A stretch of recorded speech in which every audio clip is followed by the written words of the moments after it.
नमस्कार। आपके साथ मैं स्मिता शर्मा हूं और आज बात प्रधानमंत्री नरेंद्र मोदी के सेंट्रल यूरोपियन दौरे की। पोलैंड से अब कीव की ओर रवाना, एक काफी दुर्गम रास्ता ट्रेन के जरिए जिसे कवर करना है, एक ऐसे वक्त में जब युद्ध जारी है। और याद हो कि यूक्रेन की तरफ से काफी रूस के अंदर जाकर हमला हुआ है, कुर्स्क रीजन की अगर हम बात करें। बहरहाल इस पूरे ट्रिप को हम कैसे देखें और इससे क्या क्या उम्मीदें हैं, इस पर बातचीत करने के लिए अजय बिसारिया हमारे साथ मौजूद हैं। पूर्व राजनयिक, पोलैंड, पाकिस्तान, कनाडा में भारत के उच्चायुक्त के तौर पर सर्व कर चुके हैं, ऑथर भी है, इनकी किताब है एंगर मैनेजमेंट पर। बहुत शुक्रिया अजय जी आपका हमारे साथ जुड़ने के लिए। बहुत धन्यवाद स्मिता। बहुत अच्छा लगा आपके साथ जुड़कर। सबसे पहले अगर मैं थोड़ा सी बात कर लूं पोलैंड ट्रिप की, जहां आप सर्व कर चुके हैं इस क्षेत्र में, ये लगभग 45 ईयर्स के बाद किसी भारत के प्रधानमंत्री का दौरा है यहाँ पर। लेकिन इस वक्त जो है और पोलैंड ने काफी मदद की थी, खास करके 2022 में कोविड के दौरान, जब युद्ध हुआ, शुरू हुआ, तो उस वक्त भी स्टूडेंट्स के इवैक्यूएशन को लेकर, उसके पहले कोविड के दौरान भी काफी कोऑपरेशन चल रहा था। पोलैंड की इस वक्त भूमिका आप कैसे देखते हैं सेंट्रल यूरोप में, और उस लिहाज से ये दौरा कितना अहम है? देखिए, पोलैंड एक हमेशा से ही एक महत्वपूर्ण देश रहा है सेंट्रल यूरोप में। और भारत का वहाँ बहुत ज़्यादा इम्पैक्ट और बहुत ज़्यादा संबंध नहीं रहे। तो ये एक नया दौर है डिप्लोमेसी का। पिछले महीने आपको याद होगा, प्रधानमंत्री मोदी ऑस्ट्रिया गए थे, वो भी 41 वर्ष बाद। और अब पोलैंड का दौरा हो रहा है। अगले साल 1 जनवरी से पोलैंड यूरोपियन यूनियन के का चेयर होगा। तो उस हिसाब से एक एक प्रकार से ये न्यू यूरोप है। सेंट्रल यूरोप में एक नया यूरोप है, जो यूरोप का एक और पहलू है। तो इसके साथ भी भारत को एंगेज करना जरूरी है। और आज आपने देखा होगा, घोषणा हुई कि एक नई स्ट्रेटेजिक पार्टनरशिप बनेगी, उसके कई एलिमेंट्स हैं। उनकी बात हुई, एक ग्रीन पार्टनरशिप होगी, वीज़ा की प्रणाली को थोड़ा आसान किया जाएगा, मोबिलिटी बढ़ाई जाएगी। तो इन राज्यों के साथ भारत के इकोनॉमिक संबंध सबसे ज़्यादा हैं। और प्रयास ये है कि पोलैंड से इन्वेस्टमेंट आए, पोलैंड से टूरिस्ट आए। और हमारी जो आईटी कंपनीज वहाँ पे काफ़ी सक्रिय हैं, उनको मदद मिलेगी। जैसे ये सोशल सिक्योरिटी एग्रीमेंट हुआ उससे, कि वहाँ पे जो काम करने वाले हमारे आईटी प्रोफेशनल्स हैं, वो समझिए अगर 5-10 साल वहाँ काम करते हैं, तो वो अपनी सोशल सिक्योरिटी जो भरते हैं वहाँ सरकार को, वो भारत वापस लेके आ सकते हैं। तो ये एक एक महत्वपूर्ण कदम है। पर सबसे मेरे ख्याल से महत्वपूर्ण बात यह है कि पोलैंड की जो स्ट्रेटेजिक लोकेशन है, वो बिल्कुल यूक्रेन के साथ है। और प्रधानमंत्री मोदी के लिए ये एक तरह से लॉन्च पैड है, जहाँ से वो अपनी यूक्रेन की यात्रा करेंगे। क्या आपको लगता है, क्योंकि पिछले कुछ दिनों से हमने देखा है कि यूरोप के साथ में भारत की जो फ्री ट्रेड अग्रीमेंट की बातचीत लगातार चल रही है, उस दूसरी तरफ एक एफ्टा हमने साइन किया है कुछ जो है चुनिंदा देशों के साथ में इस क्षेत्र में। क्या यूरोप को एक नई प्राथमिकता दी जा रही है या एक नया पुश दिया जा रहा है? और अगर आप लोगों को समझा सके, क्योंकि हम डिप्लोमेटिक पार्लियामेंट्स में काफी बार कहते हैं कि इस देश के साथ हमारी स्पेशल पार्टनरशिप है, हमारी स्ट्रेटेजिक पार्टनरशिप है, इन शब्दों से क्या डिफरेंस पड़ता है एक बायलैटरल रिलेशनशिप में? देखिए, स्ट्रेटेजिक पार्टनरशिप जब हम कहते हैं तो ऑप्टिक्स का ज़्यादा उसमें फ़र्क है। मगर एक कंडीशन रहती है कि आपकी स्ट्रेटेजिक पार्टनरशिप हो तो उसमें आपके राजनीतिक संबंध गहरे होने चाहिए, आपके थोड़ी डिफेंस पार्टनरशिप गहरी होनी चाहिए, और आपकी इकोनॉमिक पार्टनरशिप भी गहरी होनी चाहिए। और ये बेसिक कंडीशंस हैं। तो ये मेरे ख्याल से एक प्रयास है कि सेंट्रल यूरोप में भी हम अपने कुछ ऐसे एक तरह से स्पेशल पार्टनर्स चुने, जिनके साथ हमारी कुछ बातचीत हो पाए, जो हमारे इंटरेस्ट को वहाँ पे बढ़ा सकें। तो क्योंकि इतनी ज़्यादा हमारी स्ट्रेटेजिक पार्टनरशिप्स हो गई हैं, इसका बहुत ज़्यादा महत्व भी नहीं है। मगर एक सिग्नलिंग है दोनों देशों की तरफ से कि 45 साल बाद एक इस स्तर पर बैठक हुई, इस स्तर पर मुलाकात हुई। तो रिश्तों को आगे बढ़ाने का प्रयास दोनों तरफ से जारी है। और इससे पहले कि मैं अब यूक्रेन की बात करूं, दोनों देशों के बीच में जो बहुत सारी पारंपरिक और ऐतिहासिक संबंध है अजय, इंडोलॉजी जो है हमारी, वो एक कॉमन थ्रेड है। संस्कृत का काफी इस्तेमाल रहता है, और जो रिश्ता रहा है जामनगर को लेकर, जिस तरीके से जो है जामनगर स्क्वायर हम बात करते हैं, और भारत में रिफ्यूज दिया गया था पोलिश जो एग्जीक्यूट हो रहे थे नाजी दौर में। तो इन रिश्तों के बारे में जरा सा आप हमारे दर्शकों को बताइए। देखिए, हमेशा रिश्तों में एक गहराई आती है जब पीपल टू पीपल कनेक्ट या एक हिस्टोरिकल कनेक्ट उसमें लोग देखते हैं, उससे समझते हैं, और एक इमोशनल कनेक्ट हमारे संबंधों में आ जाता है। तो पोलैंड के साथ ये हुआ क्योंकि 1940 में या 1940s में जो दूसरे विश्व युद्ध के दौरान जो करीब 6,000 पोलिश ज्यादातर महिलाओं और बच्चों को भारत में शरण मिली। दो महाराजाओं ने ये शरण दी। सबसे पहले जो जिन्हें हम गुड महाराजा कहते हैं, नवानगर के महाराज, जो जिसे आज जामनगर कहते हैं, वहाँ के, और कोल्हापुर के। तो वो बच्चे एक्सेप्ट किए गए, उनको वहाँ पे कैंप्स में रखा गया। और ये बात पोलैंड भूला नहीं है। पोलैंड की इंस्टीट्यूशनल मेमोरी में ये बात है। कई उनमें से बच्चे आज भी जीवित हैं, उनके अभी भी चिल्ड्रन ऑफ पोलैंड कहते हैं। वो 80-90 साल के हैं, मगर अभी भी हैं।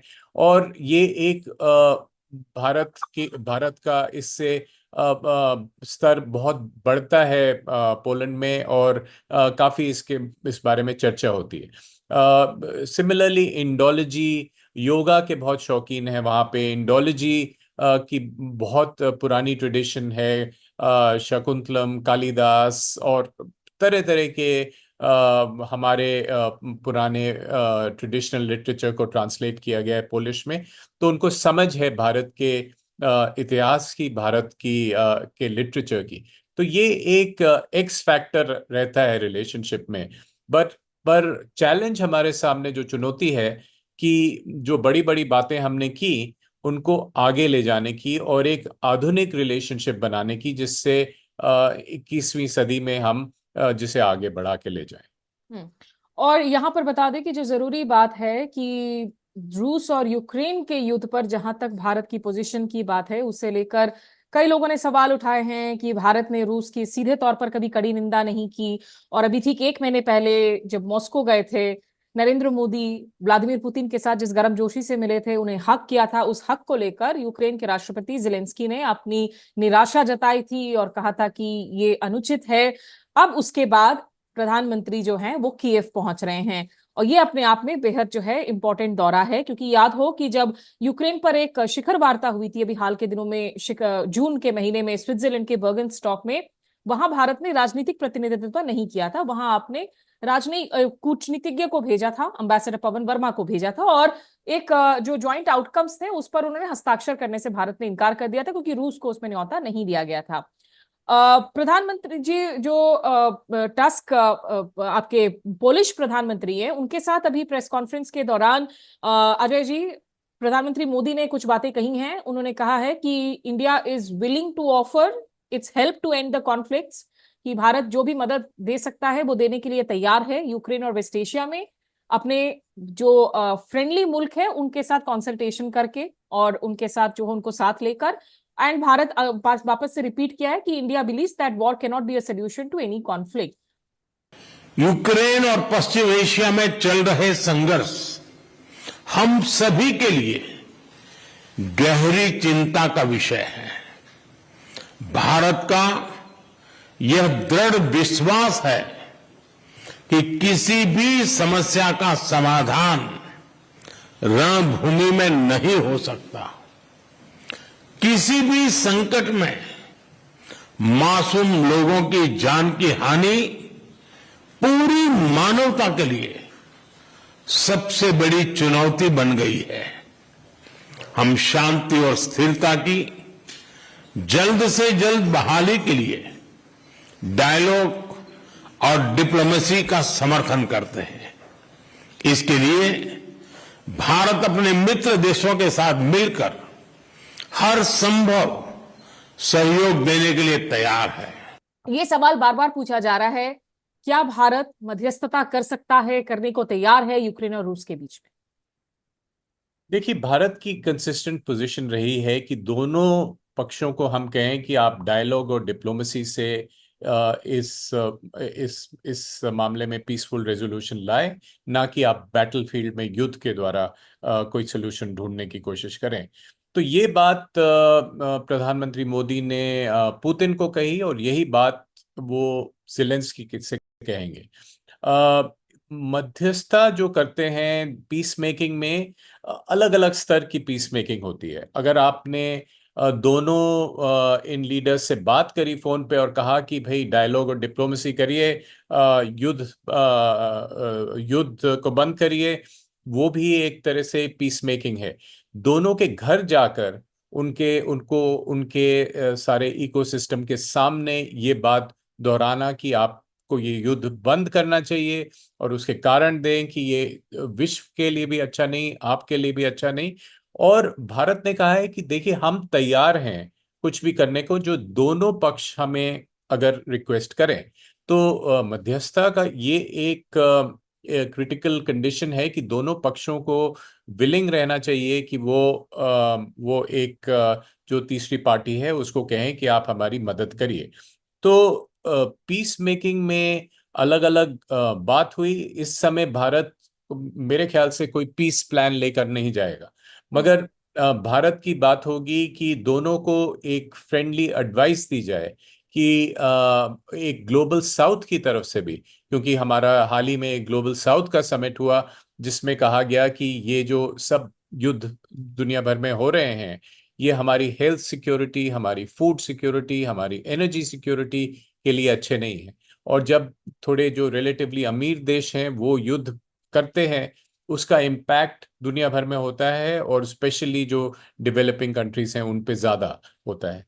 तो इस प्रकार की बात होगी। और मेरे ख्याल से इस पर क्योंकि जैसे आपने कहा कि युद्ध एक नया टर्न ले रहा है, इस समय एस्केलेशन हुआ है, तो शायद दोनों पक्ष अभी तैयार नहीं होंगे, मगर किसी स्टेज पे अगले मेरे ख्याल से 6 महीने में जरूर तैयार होंगे। और उस समय भारत की जो एडवाइस है वो उनको याद रहेगी, और भारत ये कहेगा मेरे ख्याल से कि हम तैयार हैं अगर आपको कोई मदद चाहिए, नहीं तो हमारी ये राय है, हमारी ये आपको एडवाइस है कि आप इस युद्ध को समाप्त करें।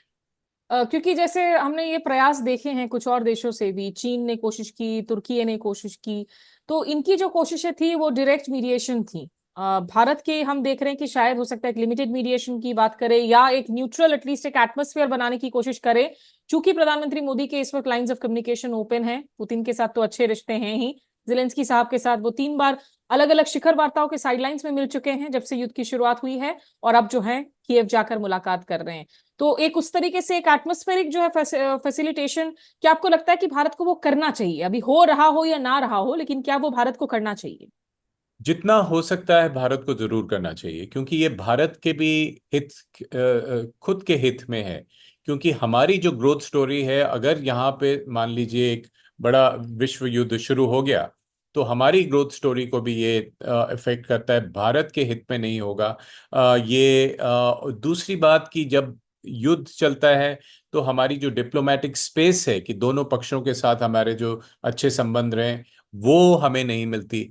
तो कई कारणों से ये युद्ध हमारे लिए, हमारे हित में नहीं है, और हमारे हित में है कि युद्ध जल्दी समाप्त हो। जो आपने कहा कि मीडिएशन किस प्रकार के होते हैं, peace making is at multiple levels. आप शुरुआत में आप दोनों पक्षों से बात कर सकते हैं, एक प्लेटफॉर्म दे सकते हैं, आप उनको निमंत्रण दे सकते हैं कि आप आइए गोवा में मिलिए हमारे, और आपस में बात करिए।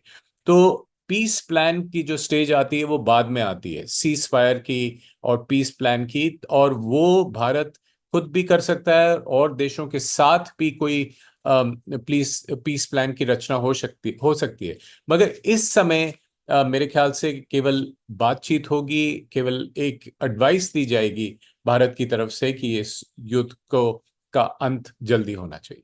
जो जाने माने स्ट्रेटेजिक रणनीतिकार हैं, कॉलमनिस्ट हैं, प्रोफेसर सी राजा मोहन, उन्होंने हाल में अपनी लेख में आर्ग्यू किया कि दरअसल ये दौरा इज नॉट अबाउट मीडिएशन, ये भारत की सेंट्रल यूरोपियन पॉलिसी को पुश देने के लिए है। और कहीं ना कहीं शायद एक ये भी कोशिश है कि डी हाइफनेट किया जा सके कीव को और मॉस्को को। क्या ये डी हाइफनेशन मुमकिन है? क्योंकि जब यूक्रेन के विदेश मंत्री इस साल के शुरुआत में आए हुए थे दिल्ली में न्योता देने के लिए बर्गनस्टॉक समिट के लिए प्रधानमंत्री को, उन्होंने अपनी कुछ बैकग्राउंड मीटिंग्स और बातचीत में एक निराशा जताई थी कि वो जिस तरीके से भारत को यूक्रेन चाहता है कि वहां पर आकर इन्वेस्ट करे, मैन्युफैक्चरर्स आए, कम से कम मेडिकल इक्विपमेंट्स की जो है मैन्युफैक्चरिंग वगैरह करें, कुछ कुछ कदम हैं, वो कदम भी अभी बेसिक कदम भी नहीं उठाए जा रहे हैं। तो क्या आपको लगता है कि ये डिहाइफनेशन मुमकिन है भारत के रिश्तों में कीव और मॉस्को के बीच में? देखिए, इस समय आप एक युद्ध के बीच जा रहे हैं, तो ये समय ठीक नहीं है ये एक नॉर्मल रिलेशनशिप की बात करना, जैसे कि हमने पोलैंड के साथ करी। वो सब बातें एक पोस्ट वॉर यूक्रेन के साथ हो सकती हैं। किस तरह हम आगे बढ़ें, फार्मास्यूटिकल्स की बात है, फर्टिलाइजर्स की बात है, अलग अलग इकोनॉमिक बातें हैं, और यूक्रेन की रिकंस्ट्रक्शन की भी बात हो सकती है। मगर इस समय मेरे ख्याल से number one agenda and the priority agenda will be कि इस युद्ध के बारे में एक विचारों का आदान प्रदान हो, जिसका मतलब है कि भारत अपनी राय देगा कि आपको युद्ध समाप्त करना चाहिए, यूक्रेन अपनी तरफ से शायद अपने कारण बताएगा कि क्यों वो युद्ध नहीं समाप्त कर पा रहा है, और इस बारे में इस समय बातचीत होगी। तो मैं इस बात से सहमत हूं कि सेंट्रल यूरोप की एक हमें अलग रणनीति बनानी चाहिए और होनी चाहिए हमारे पास, और शायद ये एक दौरा उसका एक भाग है। मगर उसके आगे ये भी नहीं भूलना चाहिए कि ये युद्ध ये एक सेंट्रल इशू है इस समय हमारे सामने, और उसके बारे में सबसे पहले चर्चा उसी बारे में होनी चाहिए। ठीक है। एक आखिरी सवाल जो दर्शकों के लिए इंटरेस्ट की बात होगी अजय, क्योंकि हमें पता है कि जो ट्रेन राइड कर रहे हैं ये इस वक्त खास करके विदेश मंत्रालय के लिए एक बहुत बड़ा नाइटमेयर है सिक्योरिटी प्रोटोकॉल के हिसाब से।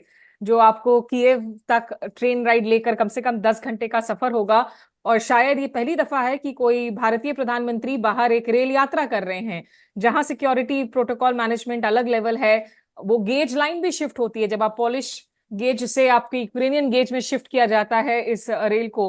तो कोई बैक स्टोरी एनेक्डोट आप शेयर करना चाहेंगे विदेश मंत्रालय में रहते हुए कि कितनी मुश्किल होती है इस तरह के युद्ध के बीच में इस तरह के एक ट्रिप को ऑर्गेनाइज करने में, क्या मुश्किलें हो रही होंगी?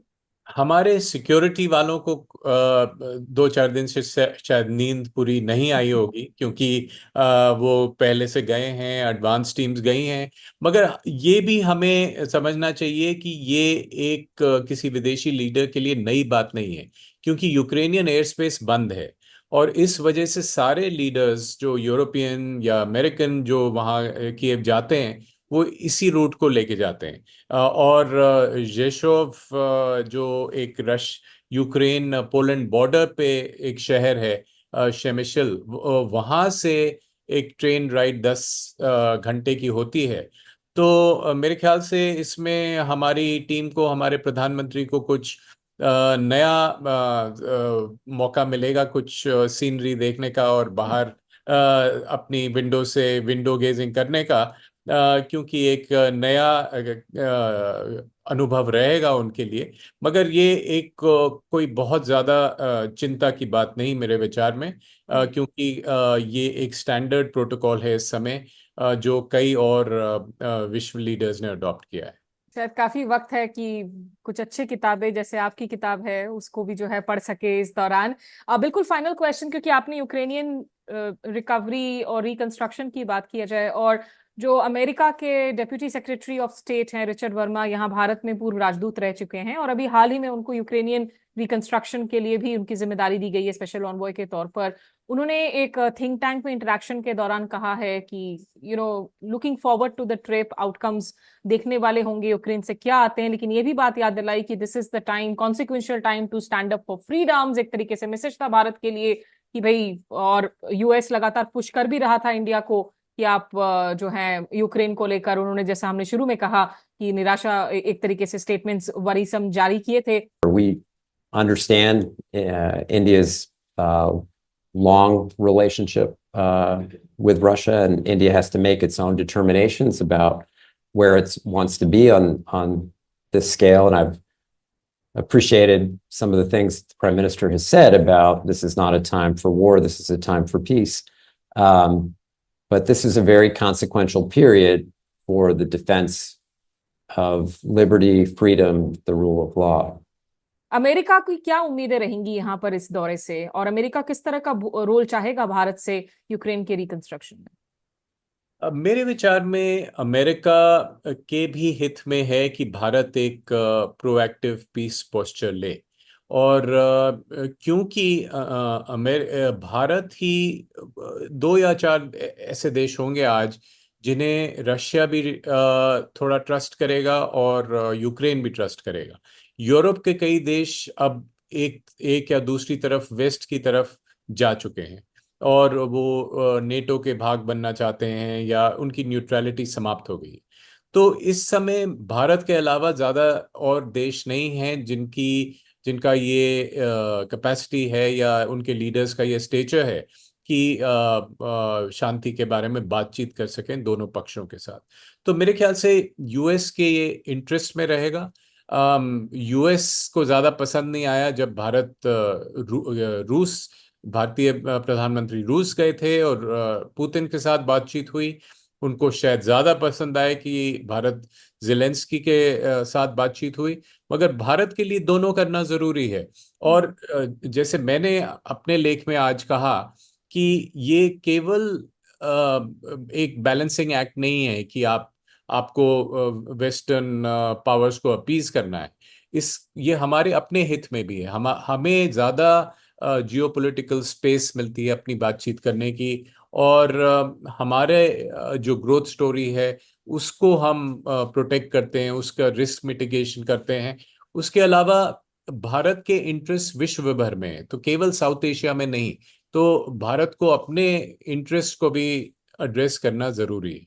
तो मेरे ख्याल से कई कारण हैं जो भारत को इस दिशा में ले जाते हैं, और एक जियोपॉलिटिकल बैलेंसिंग उसका भाग है, मगर that is not the only driver of this initiative.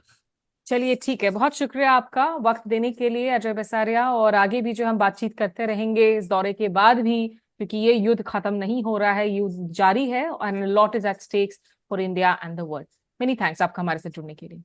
Thank you, धन्यवाद। आपका भी हमारे साथ जुड़ने के लिए दर्शकों का शुक्रिया। नमस्कार, आदाब।